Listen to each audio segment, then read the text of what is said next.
Hello மக்களே, welcome back to PK family. எல்லோரும் எப்படி இருக்கீங்க? எல்லோரும் நல்லா இருக்கீங்க நம்புகிறேன். நல்லா இருக்கணும், அதுதான் என்னோடய ஆசையும். இன்றைக்கி நம்ம வீடியோ என்ன பார்க்க போகிறோம் பார்த்தீங்கன்னா, இந்த ஒரு திருடனுக்காக ஒரு ஜெயிலில் ஒரு புது செல்லையே கட்டியிருக்காங்க. ஆமாங்க, இந்த ஒரு திருடனுக்காக போலீஸ் டிபார்ட்மெண்ட் ஒரு புது செல்லையே உருவாக்கியிருக்காங்க. அப்படி ஒரு டேஞ்சரஸ் ஆனால் தான் இந்த ஆள். ஸோ அவரை பற்றி நம்ம இங்கே பார்க்க போகிறோம். வாங்க வீடியோக்குள்ளே போகலாம்.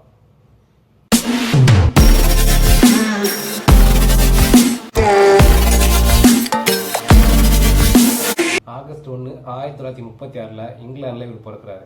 இவர் பேர் பார்த்தீங்கன்னா டொனால்ட் நேபி. ஆனால் போலீஸ் இவனை பிளாக் பேந்தர் அப்படின்னு கூப்பிடுவாங்க. டொனால்ட் நேபிக்கு 10 வயசு இருக்கும்போது அவருடைய அப்பா கேன்சரால் இறந்து போகிறார்.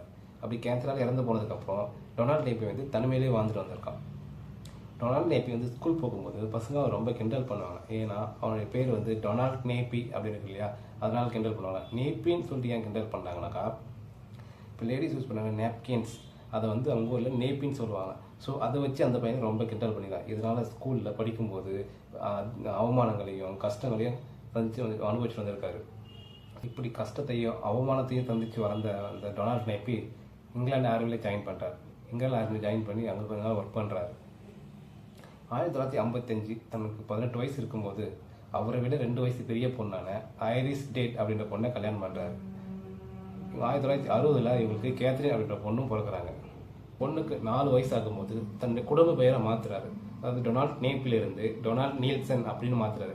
இந்த பேர் எதுக்காக மாற்றுறாருன்னு பார்த்தா, தான் சின்ன வயசில் கஷ்டப்படாது இல்லையா ஸ்கூலில், அந்த நேப்பின்ற வேர்டை யூஸ் பண்ணி பசங்க கலாய்ச்சாங்க இல்லையா.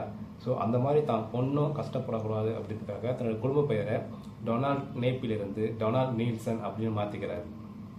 நீல்சன் முதல்ல சின்ன சின்ன கொள்ளைகள் அடிச்சுட்டு வரான். இப்படி 400க்கு மேலே கொள்ளை அடிச்சிருக்கான். இப்படி 400 கொள்ளைகளுக்கு மேலே அடிச்சியும் அவன் போலீஸ்கிட்ட மாட்டல. ஏன் தெரியுமா? ஏன்னா இவன் கொள்ளை அடிக்கும் போது வாரத்துக்கு 3 முறை அல்லது 2 முறை தன்னுடைய பேட்டனை மாற்றுவான்.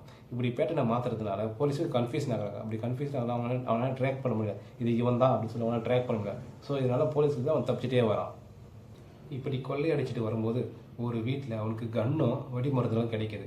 அது கிடைச்ச உடனே இவனுடைய கொள்ளையடிக்கிற வேட்டை இன்னும் பயங்கரமாகுது. ஸோ இப்படி பயங்கரமாகும்போது 1971 1975 18 கிரைம்களை பண்ணுறாரு.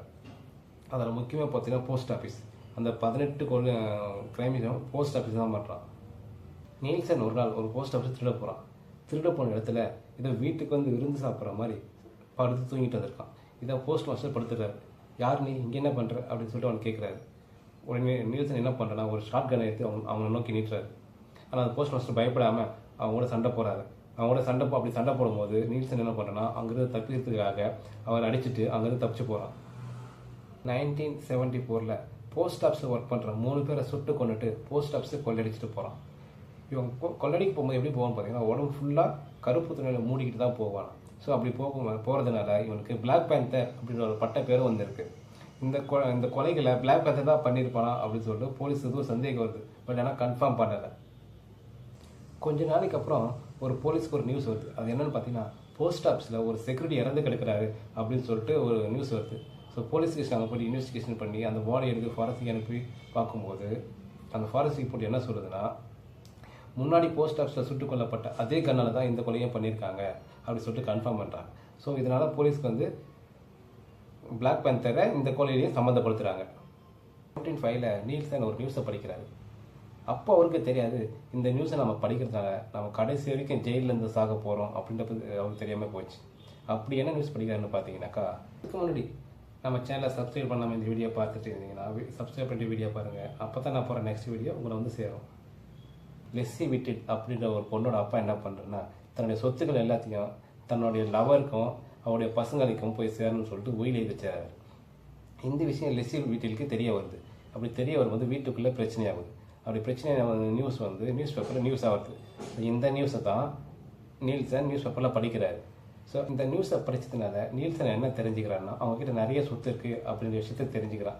அப்படி தெரிஞ்சுக்கிட்ட உடனே அந்த சொத்துக்களை கொள்ளையடிக்க நம்ம மணி ஹெய்ஸ்ட் ப்ரொஃபஸர் மாதிரி 3 வருஷமாக பிளான் பண்ணி அந்த சொத்துக்களை கொள்ளையடிக்கிறான். அப்படி 3 வருஷமாக பிளான் பண்ணி கொள்ளையடித்தோம். அவன் போலீஸ்கிட்ட மாட்டிக்கிட்டான். எப்படி சொல்கிறேன் வாங்க பார்க்கலாம். அந்த சொத்துக்களை கொள்ளையடிக்க நீல்சன் என்ன பண்ணுறான்னா, ஒரு பிளான் பண்ணுறான். அது என்ன பிளான் பார்த்தீங்கன்னா, இந்த லெஸ்ஸி விட்டில் அப்படின்ற பொண்ணை கடத்துறது தான்.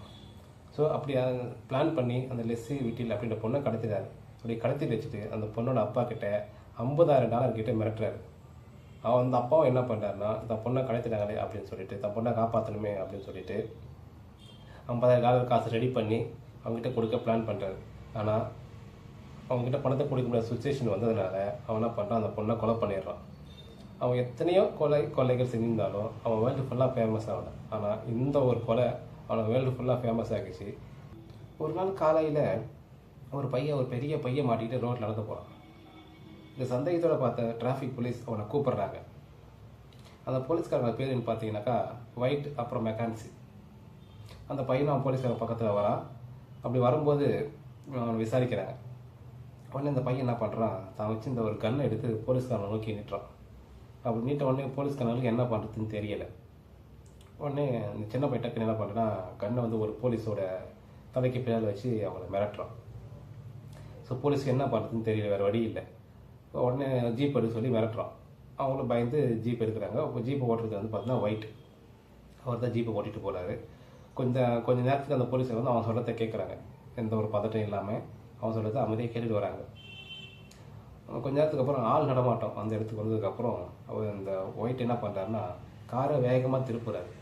அப்படி திருப்பும் போது என்ன பண்ணுறாருன்னா, ஒரு பக்கமாக சாயும் போது இன்னொரு போலீஸ் மெக்கானிக்ஸ் என்ன பண்ணுறா, அவன் கையில் இருந்த கன்னை தட்டி வர்றாரு. அவன் கையில் தட்டி விட்டதும் காரை டக்குன்னு ஒயிட்டு நிப்பாட்டிட்டு 2 பேரும் கீழே இறங்குறாங்க. 2 பேரும் கீழே இறங்கி அங்கே இருக்க மக்களை ஹெல்ப் கூப்பிட்றாங்க. மக்களை வந்து அவனுக்கு ஹெல்ப் பண்ணுறாங்க. அப்படி ஹெல்ப் பண்ணோடனே அந்த பையனை பிடிச்சிடுறாங்க. அந்த பையன் வேறு யாரும் இல்லைங்க, நம்ம நீல்சன் தான். அப்படி அரெஸ்ட் பண்ண பையன் பிளாக் பேந்தர், அதாவது டொனால்ட் நீல்சன் அப்படின்னு சொல்லிட்டு போலீஸ் கன்ஃபார்ம் பண்ணுறாங்க. கன்ஃபார்ம் பண்ணோடனே அவனை கோர்ட்டில் ப்ரொடியூஸ் பண்ணுறாங்க. ஏன்னா அந்த லெஸ்ஸி லிட்டில் அப்படின்ற ஒரு பொண்ணை கொலை பண்ணா இல்லையா, ஸோ அதுக்காக அவனை போலீஸ் ஆல்ரெடி தேடிட்டு இருந்தாங்க. ஸோ இப்போ மாட்டினதான் அவங்க வந்து கோர்ட்டில் ப்ரொடியூஸ் பண்ணுறாங்க.